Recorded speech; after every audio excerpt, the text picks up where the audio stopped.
समझा? वो समय 12 बरस का कौड़ी था।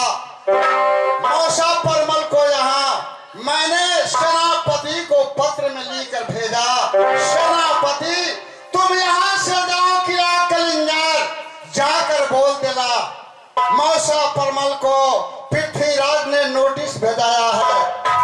12 बरस का तुम्हारे पास कर्जा था, कौड़ी फरियादने के लिए आओ दिल्ली में। वह समय वही मौसा परमल वही उदला को भेजा हमारे दिल्ली में। वह समय 1200 पलटन था मेरा दिल्ली में। एक मुझे हाथी था, उस हाथी का नाम इरावत हाथी था। उस टाइम में मैं भी था महाराज। हमारे पूरा दिल्ली का जितने जनता है वह बोला कि महाराज रे उदला आया है यहाँ पर नालिश लेने के लिए। मैंने कहा क्या सुन लो, जो इरावत हाथी है जो 12 बरस से सनकाया हुआ है, 1200 पलटन उसको घेर घेर कर हंसार में लाता था। वो समय अपने जनता को बात सुनकर मैंने इस रावत हाथी को मैंने खोल दिया। वो समय वही उदला हमारे हाथी को पछाड़ दिया। हमें कहा कि राजा खामोश होशियार हो जाओ, अब ज्यादा लेट कीजिएगा तो 7 बार मैं दिल्ली को लूटूंगा। वो समय मैंने 5 किला को मैं उसे माफी कर दिया। कहा कि उदल 5 किला तुम्हें माफी कर दिया, आज से हमारा दिल्ली में लौट कर नहीं आना। महाराज टाइम नहीं है, वो पीछा करते आ रहा है, बताइए आप मदद करिएगा या नहीं? नहीं झगड़ुआ, तुम यहाँ से भाग कर चले जाओ, नहीं तो हमारा दिल्ली का सत्यानाश वही करेगा। जाओ यहाँ से। महाराज बचपन से बहुत दिनों तक झगड़ों की बहुत मान पान खान पान खिलाया पिलाया, लेकिन आज ठोकर मारकर दिल्ली से झगड़ों सीखी। सुन लो, तुम अपने बदला सधाने के लिए तैयार है, लेकिन हम अपने राजगद्दी को लिए तैयार है। हमारा राजपाट को छीन लेगा तो हम कहाँ को जाएंगे? ठीक है महाराज, मैं यहाँ से भागकर मैं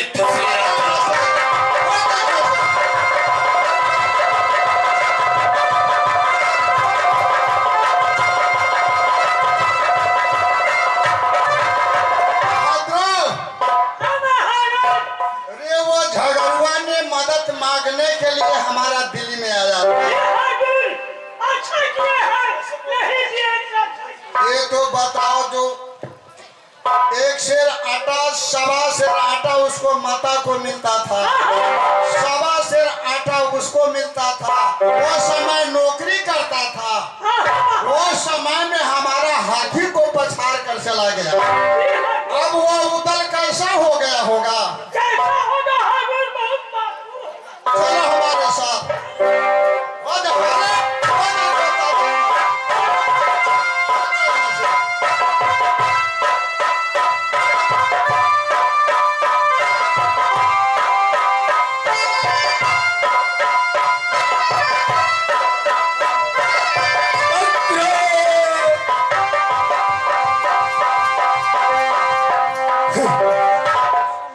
उदला लगता है तुम्हारी हाथों से झगड़ू मर जाएगा, ये कभी नहीं हो सकता है। उदला तुम बल शक्ति और चाच करना है तो फिर दोबारा टकरा जाओ झगड़ू के साथ। देखो कैसा मैं अपनी चाल बिछाएंगे तुम्हारी साथ।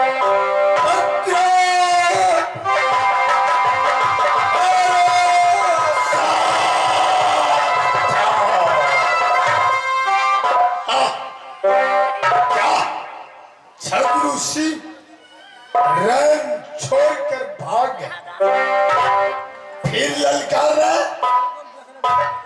हम चंदन पंच का चंदेला बाथाउदरी धरती पे अवतार में हम अपने पिता को कातिल को अंत नहीं किया तो मेरा नाम उदलिस बापू पतलपा चुतिया था करू से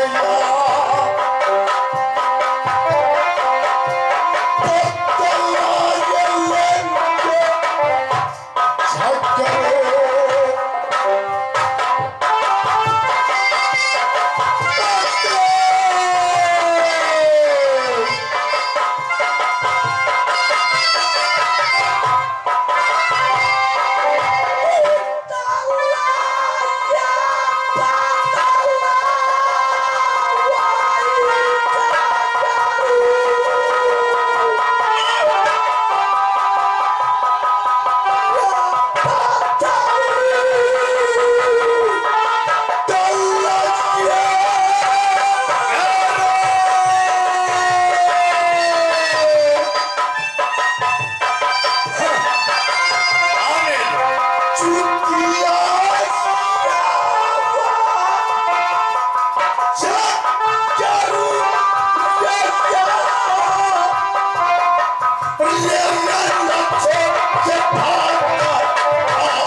तू समझता है कि उदला की हाथों से झगड़ू मर जाए?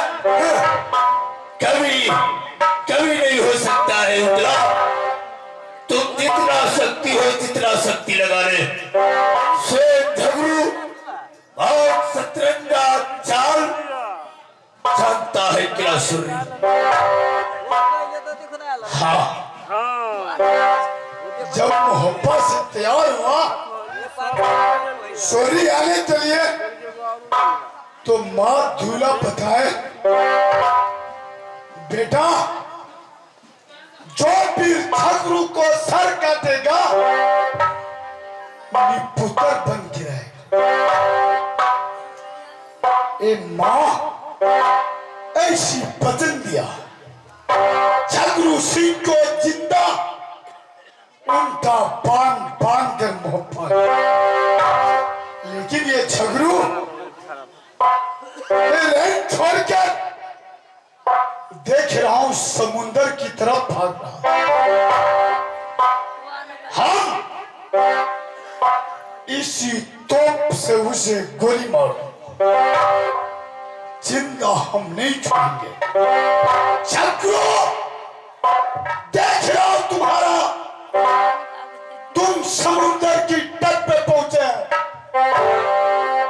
आज उधर ये तोप चलाकर तुम्हें मौत की घाट उतारेगा। 40 मिनट के भाग भाग कितना तुम भागते हो। आज उधर का तोप अंध हो रहा है। जय मां दुर्गा जय मां दूल्हा तुम्हें बच्चन पूरा नहीं कर सका। आज उदल बेबस है मजबूरन तोप उठाना पड़ा।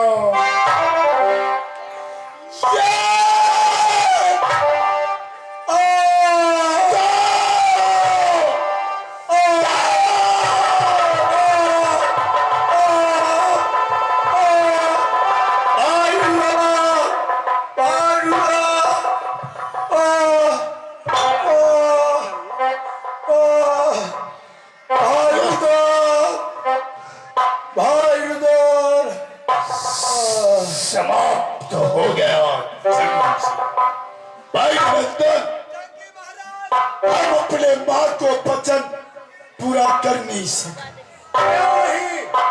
माँ का इकरा हुआ बोली उनका पान कर मोहब्बत लेना चाहिए,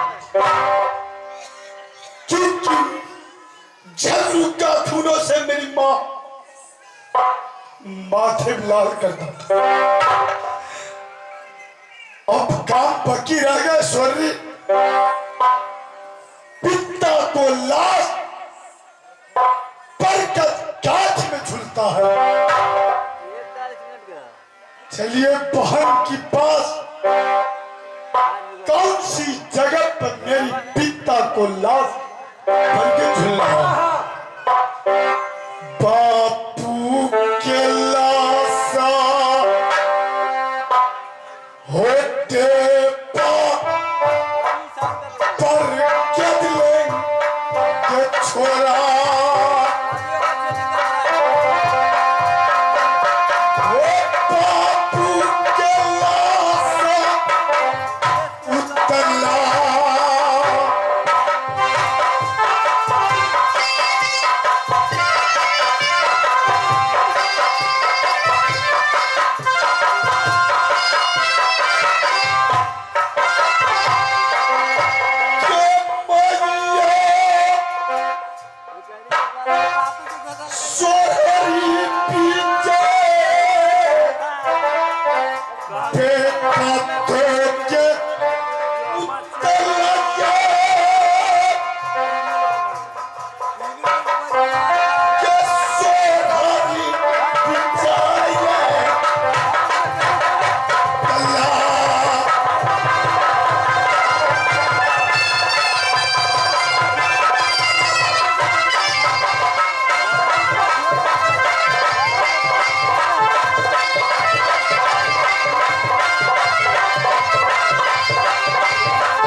को लाश छुड़ाने की बात बहन गौरा झगड़ू कागा का सहोदर बहन झगड़ू सिंह का अपहरण था। जब तक इस धरती पर जीवित रहूंगा झगड़ू और कागा गौरा को शादी नहीं करेंगे, बुढ़िया बनाकर सोरी रखेंगे, सर की बाल सनई की तरफ बना देंगे। हम बहन गौरा को यहाँ से वापस माँ दूल्हा को पास ले जाएंगे। कोई किला में सुंदर दूल्हा खोजकर शादी करेंगे। चलो ये बेबा ये लाश छोड़ा बापू के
के कराते की तेरा जाईते लाई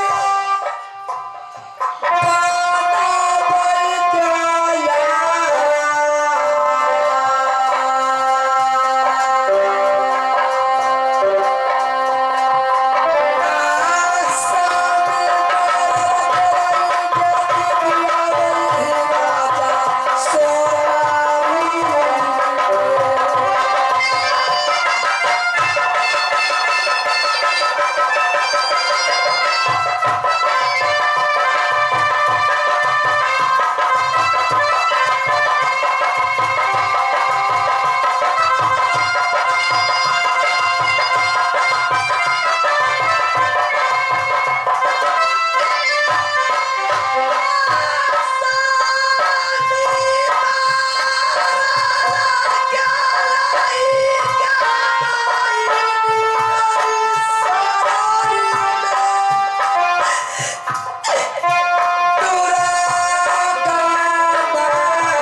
लेकिन बेटी गौरा सोरर के अंदर धन के मुझे मदद पुगी थी।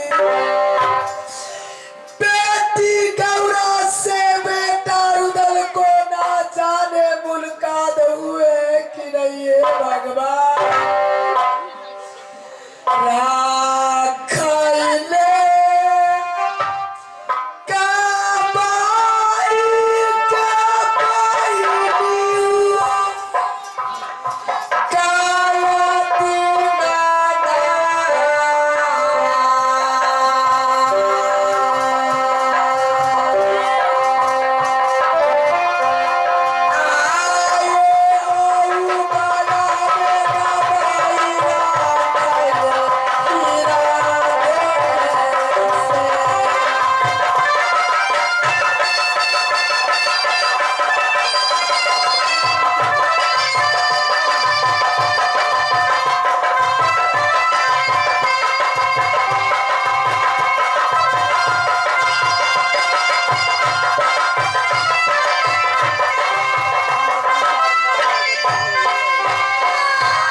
सिकाता मारुआ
उदलाई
को शांति दिलवाऊंगी और दाह संस्कार क्रियाक्रम करवाऊंगी। रासोरा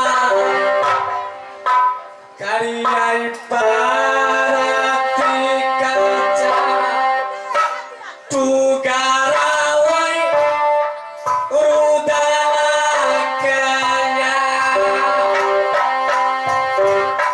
पलक गमन जगत मगन रहे गौरा।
सॉरी पिता की लाश बड़े कांच में झूलता है।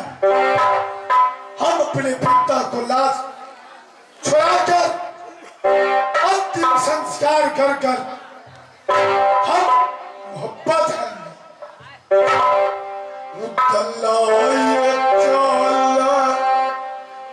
साथी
उदला भरगुरा अब तो रासोरर दान हो चुका है। रात दरबार रात सिंहासन रासोरर खत्म हो गए। बहुत